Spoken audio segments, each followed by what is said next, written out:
Hi, I'm Marcy Shimoff.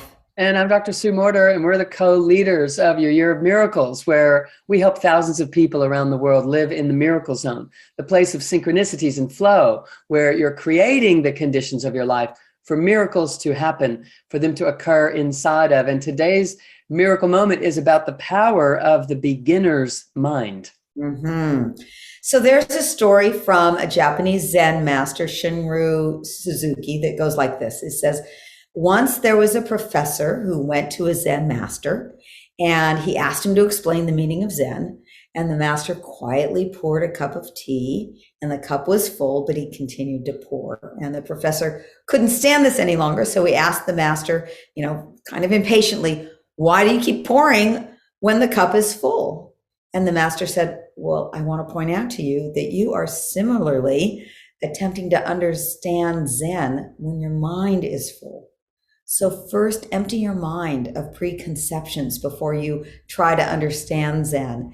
And if your mind is empty, it's always ready for anything. It's open to everything. And in the beginner's mind, there are many possibilities. Whereas in the expert's mind, the one that knows it all, there are few possibilities.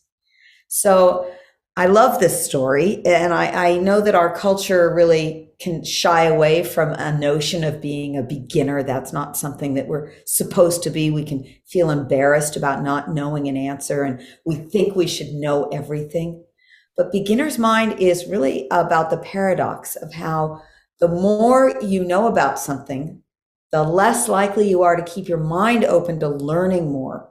So what we want to do is we want to know what we know, but also keep our minds open to learning more. It's about embracing the unknown, because your next breakthrough isn't in what you already know. It's in something that you don't know. If we were already completely enlightened, totally awake, we had all the answers, we wouldn't need to learn. And it really takes the willingness to be vulnerable, to have a beginner's mind, being willing to not know. And I often, when I think about beginner's mind, I think of my dear friend, our dear friend, and Jack Canfield, who's a great example of beginner's mind. Now, Jack has taught seminars for probably 50 years.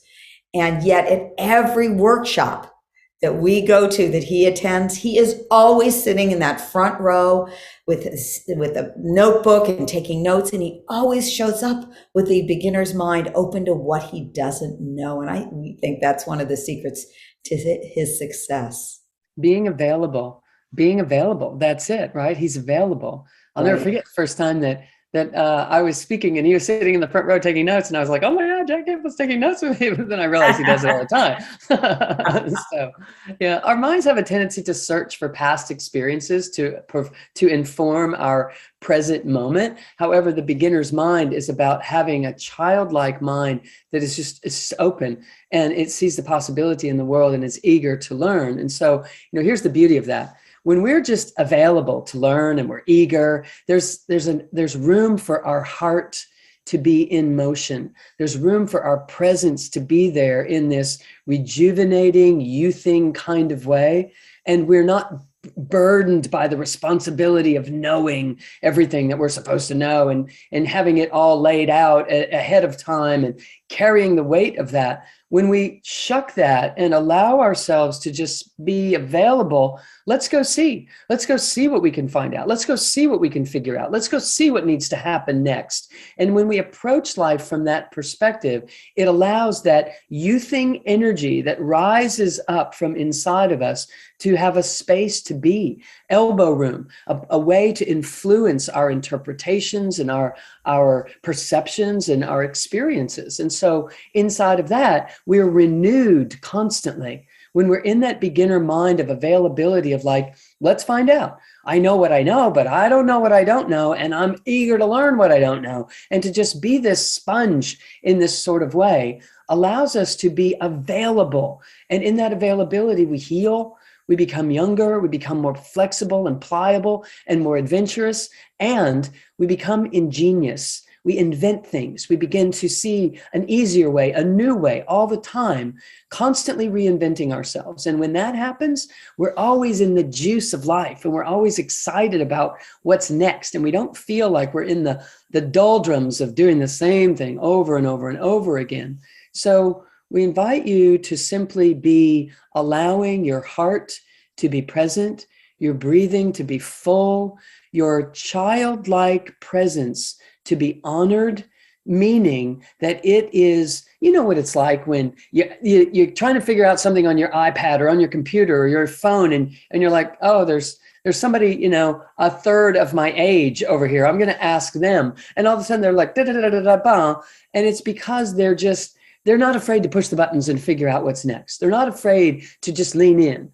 And so just approach life from this perspective between now and our next message together, so that you are able to see that I can begin, and I can begin again, and I can begin again, and I can begin again, and no harm done. The toddler doesn't beat himself up for not toddling the first time he tries to toddle. He just gets up and goes again. He doesn't sit down and say, you stupid toddler, all the other toddlers are toddling by now. You should be toddling too. It's not like that. It's just like, let's just go again. And so we maintain our freedom this way by being available with the beginner's mind. Yeah. So just embrace the not knowing so that you can stay open to your next breakthrough, and let us know, how's it working for you to be in that beginner's mind? What's shifting for you? And we're going to leave you with a quote from Meister Eckhart, who says, be willing to be a beginner every single morning. So enjoy being a beginner. Yes, indeed. Have a wonderful, wonderful week, beginners. We'll be doing it right with you.